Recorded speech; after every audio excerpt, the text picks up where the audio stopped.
Hello friends, कशा आहात? बरे आहेत ना? तर स्वागत आहे तुमचं माझं नवीन व्हिडिओमध्ये. तर मैत्रिणी, बाकीचं कसं आहे?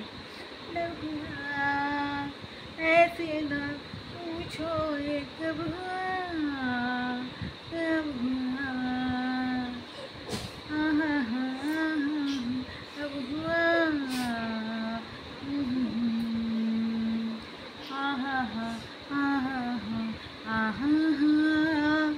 अरे आज मी गाणं गाते, दररोज गाणं गाते हो. पण काय झालं, व्हिडिओ करण्यासाठी लव होत झालं, लव झालं. व्हिडिओ करण्यासाठी मला म्हणजे आवडतं, पण टाईमच नाही भेटत, ते प्रॉब्लेम झाला आहे. ठीक आहे ना? तर काय करायचं? तर आता करूया व्हिडिओ. वेळ झाला 10:30 वाजला. तुमच्यापर्यंत कधी येईल बघा, 3-4 दिवस करून बघा व्हिडिओ. असं काय करता मैत्रिणीनं? आणि जर माझं काय म्हणतं इथे, जर कोणी हा व्हिडिओ आता बघत असेल ना, तर जर तुम्ही सबस्क्राईब केलं नसेल, सबस्क्राईब करून टाका, लाईक शेअर आणि कमेंट करा. ठीक आहे ना? तर आता महाराष्ट्रामध्ये लाडकी बहिणी योजना असं काहीतरी आलेलं आहे, मी ऐकलं आहे बाबा. पण मला एक रिक्वेस्ट आहे की एक आहे ना, एक माझं जे एक ओळखीचे यूट्यूबर आहे, त्याला पुष्कळ कडकी लागलेली आहे. सो त्याच्यासाठी कडकी बहीण योजना हे नक्की त्याच्यासाठी करायला हवं. काहीतरी विचार करा आणि कडकी बहीण योजनासुद्धा तुम्ही आणा. कारण कोणाला तरी कडकी लागलेली आहे बाई माणसाला त्यासाठी कडकी बहीण योजना हे जर केलं तर बरं होईल. कारण कडकी बहीण योजना जर कोणाला कडकी आली असेल तर त्या बहिणीला कडकी बहीण योजना नक्की द्या. आता मैत्रिणीनं, आपल्या दादाला ना एवढं, म्हणजे दादा म्हणजे हा यूट्यूबर बरं का, यूट्यूबमध्ये पुष्कळ माझे दादा बिदे आहेत. माझे खरा दादा आहे, ओळखीचा दादा आहे, यूट्यूबचा दादा आहे, असं पुष्कळ आहे. तर ह्या यूट्यूबच्या दादाला ना कडकी लागली आहे. त्याच्यासाठी तो फक्त पळतो क्रॉफर्ड मार्केटमध्ये, कारण क्रॉफर्ड मार्केटमध्ये गेला तर प्रॉफिट होतो म्हणून. आता मला एक कॅल्क्युलेशन सांगा, जर तुम्ही जाताना 25 किलोमीटर गेले तर येताना पण 25 किलोमीटरच होणार. तर त्याला एक्सप्लेनेशन जो देतो ना तो मूर्ख असतो. म्हणतो मी जाताना 380 झाले, येताना 500 रुपये झाले. हो बाबा, जाताना तुम्ही लोक झोपलेले असताना, ऑफिसला बसलेले असताना तुम्ही जातात, तेव्हा फास्ट जाते ती गाडी, कुठली असो तुम्ही बुकिंग केलेली. पण जर तुम्ही त्या जॉबवरून परत येणाऱ्या टाईमला येणार, ते काय म्हणतात, तिथे हे होतं, जाम होतं, सिग्नल येतात पुष्कळ, तेव्हा भाडं जास्त वाढतं. हे लोकांना सांगायची काही गरज नाही आहे. मुंबईमध्ये राहणाऱ्या सगळ्या लोकांना हे सगळं नॉलेज असतं, पण दादाला काय नॉलेज द्यायची पुष्कळ अभ्यास आहे. ओ माय गॉड, मला तर असा तर राग येतो ना, त्या बॅगेमध्ये ते माजरेला घेऊन बसतो. अरे 1.5 शाण्या, ती माजर ना तुला बाय घेऊन अशी भरकून टाकेल एक दिवस, असं वाटतं. त्याला ते कोंडून टाकली. बॅग बघा 4,000 रुपयाची बॅग का 2,000 रुपयाची बॅग, आणि होल आहे, त्याच्या होलमध्ये असं बोट टाकून अख्खा दिवस. ती माजरीला अक्कल आहे ना, तर तुला ते भरकून टाकेल ती एकदा नाकटाने. अख्खा दिवस ते असं बोट टाकतो त्या होलमध्ये. माझं डोकं सण्ण झालं ते भोकामध्ये बोटं घालताना. आला एक माणूस, निर्लज्ज माणूस. अक्कल आहे का रे तुला? की माझं केवढी जाडी आहे तुझी, आणि तू त्या बॅगमध्ये तिला कोंडून नेतो. तुला लाज वाटते काय रे? तिला गळा असं करते. मी सांगते, आज याचा व्हिडिओ ना जर कोणी ॲनिमल लवर आणि बघाल ना, तर ह्याला पहिलं ती बॅग घेऊन आणि त्याला त्या बॅगमध्ये टाका. मला तर वाटतं मी त्या माजरेला एक बॅग घेऊन देते आणि ह्याला त्या बॅगमध्ये. तसं नाही हो, असे खड्डेवाले बॅग. नाहीतर तुम्ही कुठला दुसऱ्या बॅगचा विचार कराल. नाही बाबा, आपलं तेवढं नाही. आपण एक मच्छर मारायला घाबरतो आणि माणसाला तर नको बाबा. याने तर याला तर म्हणजे मच्छी लोकांनी जिवंत, मेलेल्या मच्छीने जिवंत राहून, आणि ते काय ह्याने जेवढे कोंबड्याचे लेग पीस खाल्ले ना, त्यांनी सगळ्यांनी जिवंत येऊन एक थैली करून त्याच्यात होल करून याला बसवायला पाहिजे आणि खांद्यावर घालायचं आणि फिरायचं. अरे बाबा, ते ट्रॅव्हलिंग करताना तुझी माजर ओरडते, तूच बोलत होता, तर त्याला काहीतरी असतं मोठं बॉक्स घ्यायचा मस्त. हे काय ना बॅगेत याला नाटकं करायला 10-15 लोकांनी बघितलं असं चालताना फॅशन. अरे पण तुझी ती माजर जाडी आहे ना, तिला होतं का त्याच्यामध्ये? ॲक्टिव्ह आहे का ती माजर? दुसऱ्या लोकांची माजरे ॲक्टिव्ह असतात, पण तुमची माजर ॲक्टिव्ह आहे का? नाही.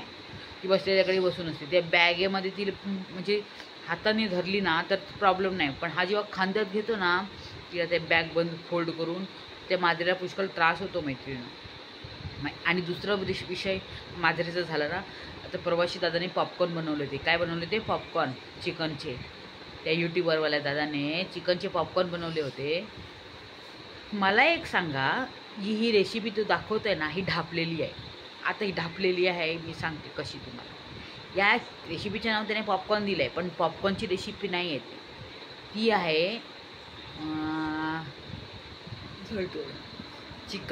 चिकनची रेसिपी.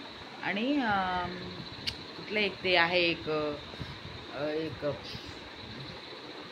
क्रिस्पी काहीतरी आहे बाबा त्या चिकनचं नाव. तर मी एकदा माझ्या मैत्रिणीच्या घरी गेली होती ना, तर तिने त्या टाईमला बनवलं होतं ते चिकन. ठीक आहे, तर त्याची रेसिपी काय आहे? चिकन तिने कट केलं, तेल गरम करायला ठेवलं, पाणी ठेवलं, मैदा ठेवला, मैद्यामध्ये बुडवणार आणि मैद्यामध्ये बुडवून झाल्यानंतर परत तो थंड पाण्यात टाकणार. ते पण हाताने टाकायचं असतं बरं का. हाताने टाकणार आणि ते उचलून परत ते मैद्यामध्ये टाकणार आणि असं असं असं असं टाकणार. काय करणार ते? KFC चिकन म्हणतात त्याला. ते असं असं असं करतात. ठीक आहे, तेव्हा ते जेव्हा असं जर शेक करतात ना, तर ते पीस ना असं म्हणजे ओपन होतं साईडचे आणि तळतात. तर ते KFC स्टाईल चिकन होतं. पण आपल्या दादाला शोध जास्त आहे आणि त्याला नावं ठेवायला, म्हणजे जी रेसिपीला नावं ठेवायला हुशार असतो. मला एक सांगा, त्याच्याकडे भांडं होतं एवढं छोटं, त्याच्यामध्ये थंड पाणी ठेवलं होतं, झारा होता एवढा मोठा. मला असं वाटलं तर त्याचं डोकंच ते पाण्यामध्ये टाकायला पाहिजे, तेव्हा ते डोकं केस भिजून तो विग खाली पडलं असतं. एवढा मोठा झारा आहे तो आणि एवढं छोटी भांडीमध्ये तो असं बुडवतो. पाणी जातं का भावानं? कुठलं रेसिपी म्हणतो आपलं 5 स्टार. अरे तसं नाही. आता यूट्यूबमध्ये एवढं रेसिपी चॅनल आहे, त्यांचं पण काय 5 स्टार हॉटेल नसतं, पण ते सिस्टमॅटिक दाखवतात. पण हे काय, व्हिडिओ दाखवला, व्ह्यू येतात, डॉलर भेटतात, मग काही पण दाखवायचं. ह्याने एवढी छोटी भांडी घेतली, त्याच्यामध्ये झारा टाकतो आणि मग ते सगळ्यांच्या घरी 5 स्टार हॉटेलसारखं नसतं. आणि ते पण करताना एवढी लाळ तोंडामध्ये ह्याची गळते.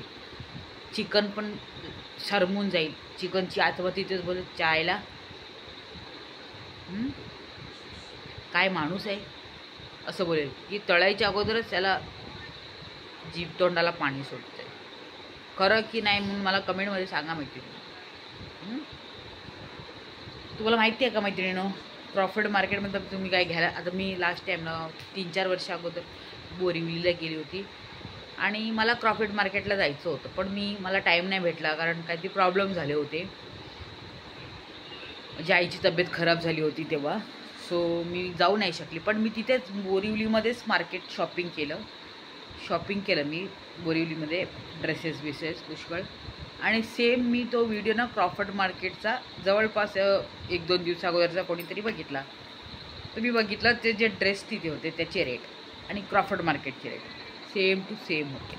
मी म्हटलं बरं झालं मी क्रॉफर्ड मार्केटला गेली नाही, नाहीतर मी पण अशीच फसली असते. सगळ्या ठिकाणी रेट सस्तात आणि म्हणून लोकांना फसवायचं बघा ना. मेरे को आहे ना 6 लेने का है असं म्हणायचं. मग तो बोलतो 200 का 150. मग मी ना मेरे को 6 नाही, मेरे को 2 ही चाहिए. मग चलो 150-150मध्ये म्हणजे बिझनेस प्लॅन बघा लोकांना कसं. मग जर तुमच्या ते झोपडी स्टेमध्ये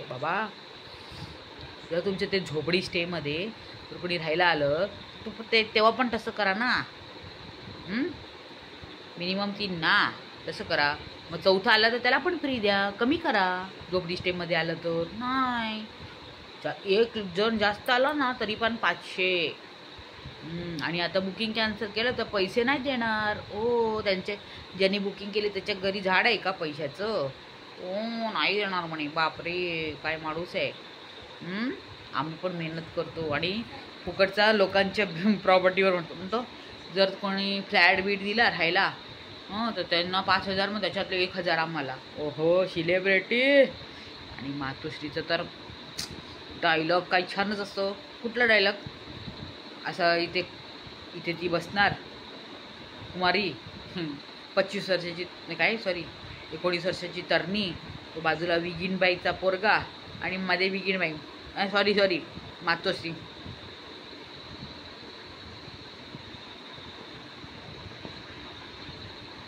अरे बिगीन बाई ची आई ते परवाशी तुझा पोरगा तो चिकन तळत होता ते तू मागून बोलते त्याला काय मोशन टाईट झालं आहे का? ते लहान मुलांना ते मोशन टाईट झालं तर त्याची आई मागून किंवा सुसू करताना असं करतात ना, तसं तू मागून चिकन पाण्यामध्ये टाकायचं असं करते. त्याला काही मोशन बिशन टाईट बीट नाही झालं ना? नाही ना झालं असेल तर काय डॉक्टर बिक्टरकडे घ्या, नाहीतर औषध बिषध असतात तिथे टाका, मोशन निघून जाईल. नाहीतर ते तो होतं आहे ना मम्मी, तर आहे ना मम्मी एवढं त्राण दिला तर ते डिलेवरी पण होऊन जाईल बाबा. कोणाचं डिलेवरी व्हायची असेल तर, बरोबर आहे की नाही माहिती. बाकीचं काय नाही, मला पुष्कळ हसायला येतं. कॉमेडी व्हिडिओ ह्या लोकांचे, त्याचे भूताचे व्हिडिओ तर एकदम डेंजर असतात. म्हणजे कुठून छापतात काय माहीत बाबा. ह्या लोकांना सगळे भूतं भेटतात. आता भूत्या लोकांना भूतच भेटणार ना. म्हणते त्या बिल्डिंगमध्ये काय 12 वाजता खराट्याचा आवाज यायचा म्हणे त्यांच्या बाजूलाच. तर त्यांच्या घरी कोणतरी गेस्ट आलं म्हणे, ते टॉयलेटमध्ये गेलं आणि तो खराटा तिथे त्याच्या त्याला ओढून नेलं म्हणे. का त्या जागेवर अगोदर एक शिप क्लीन करायचा माणूस होता म्हणे, तो तिथे मेला होता. पण तो मेला होता कुठे, ते बिल्डिंग कुठे, तो मेला होता खाली जमिनीवर. आणि बिल्डिंगमध्ये तुम्ही 4थ्या 5व्या मळ्यावर राहतात, मग तिथे ती आत्मा येईल का? आणि बरोबर त्याच घरात का, तुमच्या घरात नाही का? काय माहीत या लोकांची स्टोऱ्या, खोट्या स्टोऱ्या आणि भूताच्या स्टोऱ्या. आता काय ट्रेंडिंगमध्ये आहे हो भूताच्या स्टोऱ्या. ते यूट्यूब सांगतं ना भूताच्या स्टोऱ्या. तर 3 भूतं बसले फुकटची लाईट लावून स्टोरी सांगायला. हो 3 भूतं बसले. आता भूत म्हणजे कोण, ती हसते ना ती बाई, कोणती 25 वर्षाची तरणी पोरगीची आई, ती पण तशी असं असतं. कोण असं भूतच असतं. तर ते पिक्चर बघायच्या पेक्षा ती अशी असणाऱ्या बाईचंच बघूनच चक्कर येऊन पडेल माणूस. तर असं काय खतरनाक व्हिडिओ बघू नका, नाहीतर बीपी असेल तर वाढेल, नाहीतर हार्टाचा प्रॉब्लेम असेल तर प्रॉब्लेम होऊन जाईल. भावांनो बहिणीनो, व्हिडिओ आवडल्यास नक्की लाईक शेअर कमेंट करा. आणि नक्की मला उद्या सांगा कोणाच्या विषयावर. कालचा तर व्हिडिओ तुम्ही बघितलाच असेल आणि बघा, 4 लोकांना शेअर करा. कारण बिचाऱ्या गरीब लोक बायकांचं सहल आहे. कोणी किती सांगेल खोटं आहे. मी जे सांगितलेलं आहे, मला जी इन्फॉर्मेशन भेटलेली आहे ती 101% करेक्ट आहे. नक्की कमेंट करा. व्हिडिओ आवडल्यास नक्की काय करायचं, लाईक करायचं, शेअर करायचा, कमेंट करायचं. Bye bye.